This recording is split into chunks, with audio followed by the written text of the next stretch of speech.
আজকে আমি ক্লাস 10-এর গণিত বিষয়ের লম্ব বৃত্তাকার শঙ্কু কষে দেখি 16, পাতা হচ্ছে 227 এর একের অঙ্কটা কষব। দেখো, এই লম্ব বৃত্তাকার শঙ্কু অঙ্ক কষতে গেলে তোমাকে প্রথমে কতকগুলো তথ্য জানতে হবে। কি কি দেখো, তাহলে লম্ববৃত্তাকার শঙ্কু কাকে বলে না? লম্ববৃত্তাকার শঙ্কু বলছে একটা সমকোণী ত্রিভুজের সমকোণ সংলগ্ন বাহুদ্বয়ের যে কোনো একটি বাহুকে যদি অক্ষ ধরে ত্রিভুজটাকে যদি একবার পূর্ণ আবর্তন করানো যায়, তার ফলে যে ঘনবস্তু উৎপন্ন হয় তখন তাকে আমরা বলবো লম্ববৃত্তাকার শঙ্কু। তাহলে একটা সমকোণী ত্রিভুজ হলো তার সমকোণ সংলগ্ন বাহুদ্বয়, মানে দুদিকে দুটো যে বাহু রয়েছে সেই বাহু দুটোকে যে কোনো একটাকে যদি আমরা অক্ষ ধরে ত্রিভুজটাকে একবার ঘুরিয়ে দিই, তাহলে কী হবে, যে ঘনবস্তু উৎপন্ন হবে তাকে আমরা লম্ববৃত্তাকার শঙ্কু বলবো।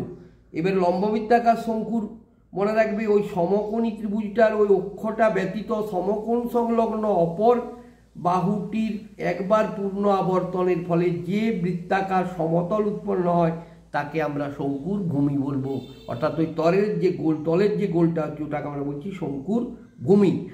আর শঙ্কুটার একটা হচ্ছে সোজাসুজি ত্রিভুজটাকে পূর্ণ আবর্তনের ফলে যে শঙ্কুটা উৎপন্ন হলো, সেই সমকোণী ত্রিভুজের যে বাহুটাকে অক্ষ ধরে আমি ত্রিভুজটাকে পূর্ণ আবর্তন করাচ্ছি, তাহলে ওই বাহুটাকে আমরা বলবো শঙ্কুর উচ্চতা।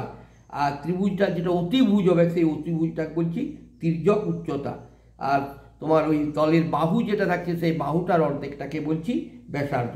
আরেকটা তথ্য মনে রাখো, একটা শঙ্কুর শীর্ষবিন্দু থাকে একটি শঙ্কুর প্রান্তিকের সংখ্যাও একটি, আর একটি শঙ্কুর দুটি তল থাকে, একটি হচ্ছে সমতল আর একটি হচ্ছে বক্রতল। দেখো, তাহলে আমার যে সূত্রগুলো লাগবে সেই সূত্রগুলো একবার দেখে নাও ভালো করে।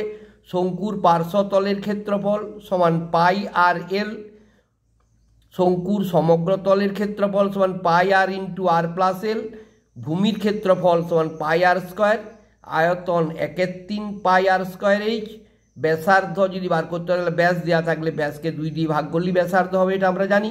আর শঙ্কুর ভূমির ব্যাসার্ধটাকে যদি আমি আর ধরি, উচ্চতাটাকে যদি এইচ ধরি, আর তির্যক উচ্চতাকে যদি এল ধরতে পারি, তাহলে কি হচ্ছে এল স্কোয়ার সমান এইচ স্কোয়ার প্লাস আর স্কোয়ার। দেখো, আজকে কষে দেখি 16 একের অঙ্কটা আমরা করব। দেখো, একের অঙ্কটা একটু ভালো করে পড়ে দাও, দেখে নাও। 227 পাতায় একের দাগের অঙ্কটা। এবারে প্রতিদিন আমরা নিয়মিত আমি দেবো, তোমার অঙ্ক দেবো, তোমরা একটু ফলো করো। আমি একটি মুখবন্ধ লম্ববৃত্তাকার শঙ্কু তৈরি করেছি, যার ভূমির ব্যাসার্ধের দৈর্ঘ্য 15 সেমি এবং তির্যক উচ্চতা 24 সেমি।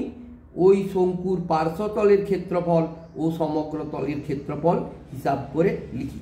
দেখো, একটা মুখবন্ধ লম্ববৃত্তাকার শঙ্কু তৈরি করেছি, যার ভূমির ব্যাসার্ধটা দেওয়া আছে আর তির্যক উচ্চতাটা দেওয়া আছে। দেখো কিভাবে করবে, অঙ্কগুলো একেবারে সহজ হয়ে যাবে, ভালো করে ফলো করে যাও, দেখো তাহলেই বুঝতে পারবে। তাহলে প্রথমেই আমাকে কি বলেছি, তোমাকে খেয়াল রাখতে হবে কী কী তথ্য দেওয়া আছে। তাহলে প্রথমে দেখো, আমরা একটা শঙ্কু এঁকে নিচ্ছি, একের দাগের অঙ্কটা। দেখো কিভাবে শঙ্কুটা আঁকবে, এই একটা বাহু টানলাম, এদিকে একটা বাহু টানলাম, এটা সমকোণী ত্রিভুজ কিভাবে করব দেখো, এখনো হয়নি। এইটাকে সোজা এখানে টেনে নিলাম, ঠিক আছে। এবারে নিচে এটাকে করে দাও, তাহলে এটা একটা শঙ্কু তৈরি হয়ে গেল, ঠিক আছে। এবারে দেখো আমার কি কি তথ্য দেওয়া আছে সেটাকে তোমাকে আগে জানতে হবে। তাহলে এটা একটা লম্ববৃত্তাকার শঙ্কু তৈরি করা হয়ে গেছে। দেখো, শঙ্কুর এইখান থেকে এইটাকে বলা হয় এইচ, আর এইখান থেকে এটাকে বলা হচ্ছে আর এই দিকটাকে বলা হচ্ছে তির্যক উচ্চতা এল, ঠিক আছে। এবারে দেখো কি বলেছে, একটি মুখবন্ধ লম্ববৃত্তাকার শঙ্কু তৈরি করেছি, যার ভূমির ব্যাসার্ধের দৈর্ঘ্য 15 সেমি। তাহলে যে তথ্যগুলো লেখা দেওয়া আছে সেগুলো আগে লিখি। ব্যাসার্ধ আর সমান দেওয়া আছে 15 সেমি। আর কি দেওয়া আছে দেখো, ব্যাসার্ধ 15 সেমি এবং তির্যক উচ্চতা দেখো দেওয়া আছে, তির্যক উচ্চতা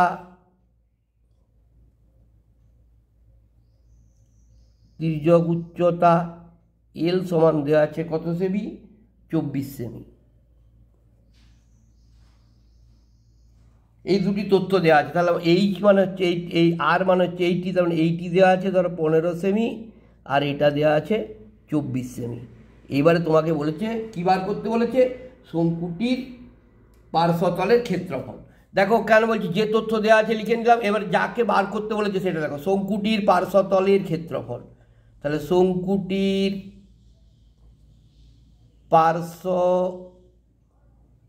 পার্শ্বতলের ক্ষেত্রফল কি সূত্র? পার্শ্বতলের ক্ষেত্রফল সমান পাই আর এল। দেখো পাই মানে কত? পাই মানে হচ্ছে 22/7 আমরা জানি। আর মানে ব্যাসার্ধ, এখানে কত দেওয়া আছে? আর সমান হচ্ছে 15 সেমি ইন্টু এল, এল মানে কত দেওয়া আছে? 24 সেমি। দেখো তাহলে এটা আর কিছুই নেই, এই তিনটেতে গুণ হচ্ছে 15 সেমি, 15 এই 15, 24 আর 22 গুণ করে দাও। দেখো 15, 24, 22 গুণ করে কত পাচ্ছি? 7,9,2,0, 7,9,2,0, নিচে হচ্ছে 7। এটাকে 7 দিয়ে ভাগ করলে কত হচ্ছে? দেখো 7,2,9,0 ভাজিত 7, 7,2,9,0 ভাজিত 7 করলে কত পাচ্ছি আমি? একেবারে আসন্ন মানে করে দিচ্ছি 1,131.43 বর্গ সেমি। তুমি ভাগ করে দেখে নেবে, ঠিক আছে? শঙ্কুর পার্শ্বতলের ক্ষেত্রফল হয়ে গেল 1,131.43 বর্গ সেমি। এটা একটা হলো। আরেকটা বার করতে বলেছে, দেখো শঙ্কুটির সমগ্র তলের ক্ষেত্রফল হিসাব করে লেখো। তাহলে শঙ্কুর সমগ্র তল লেখো, শঙ্কুটির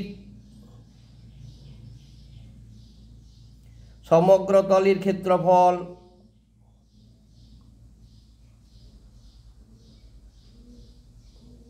কি সূত্র? সমান পাই আর ইন্টু আর প্লাস এল। দেখো পাই মানে কত? 22/7 ইন্টু আর, আর এর মান এখানে দেওয়া আছে, আর কত দেওয়া আছে? 15, ফার্স্ট ব্র্যাকেট দিলাম, আর মানে 15 যুক্ত এল, এল মানে কত? 24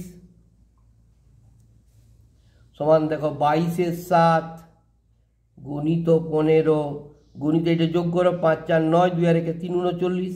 এবারে কি হচ্ছে? কাটাকাটি যাচ্ছে না, তাহলে 39, 15 আর 22 গুণ করবো। 39, 15 আর 22 দেখো গুণ করে কত পাচ্ছি? 39কে 15 দিয়ে, 39কে 15 দিয়ে গুণ করলাম, তাকে আবার 22 দিয়ে গুণ করে পেলাম 1,2,8,7,0, 1,2,8,7,0 বাই নিচে থাকছে 7। এটাকে ভাগ করলে কত পাচ্ছি? দেখো সমান হচ্ছে 1,8, একেবারে আসন্ন মানে লিখে দিচ্ছি 1,838.57 বর্গ সেমি। এটা একটা উত্তর হয়ে গেল, দেখে নাও, আর এটা একটা উত্তর হয়ে গেল। আশা করি বুঝতে পেরেছ।